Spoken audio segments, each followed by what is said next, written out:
Our story really begins about 20 years ago on my brother's 44th birthday. He asked my dad a question that none of us had ever thought to ask him. No, hardly anything about our mother's side of the family.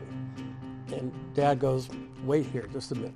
He pads down the hall in his bathrobe and slippers and comes back bearing in his hands this big blue scrapbook. And this became our book of Kells. We found so many leads to Regina's story. My name's David Brown. I'm one of Regina Doyle's 4 grandchildren. She was discovered by Carl Laemmle in Chicago as a teenager. Their family literally picked up from Chicago and moved to Hollywood, which allowed her to start her silent film career in 1925. The fact that Regina was discovered in a contest that was aimed at scenario writing is pretty remarkable and indicates quite clearly that Regina probably also had writing ability. She was discovered by Carl Laemmle in a musical performance. Now, of course, the films were silent at that point, so that probably wasn't really important that Regina sang well or played the piano. She would have been a triple threat performer had she gone on. That if she chose not to remain as an on-camera performer, she could have gone into the music department, she could have gone into the writing department. She had a lot of options.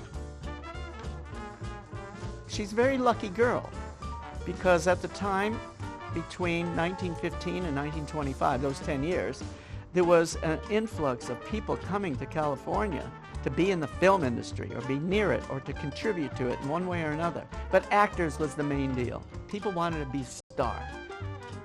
She arrives in 1925 and they put her in a Western, of course. They need more women in the Westerns because Westerns were dominated by the men. It appealed to women who were becoming the main audience for movies as shifting away from the male immigrant as more women were drawn to the films because this role appealed to them, was popular with them because of the independence, the adventurousness, the tomboyishness, if you will, of this Western girl, the modern woman informed by the whole suffragette movement. And this cowgirl sort of crystallized all of those things that appealed to young American women at this time. She was launching her silent film career, also parenting her only child, her daughter, and our mother. She was on a trajectory along with other silent film actresses, Fay Wray and Janet Gaynor and Elsi Taron and others. We feel she was kind of paralleling that same path. She drove right by this barn on the night she was killed, September 29th, 1931. Regina Doyle's mother actually had a premonition of evil where she said, Regina, as she's leaving the house, please drive slowly tonight. I feel something terrible is going to happen.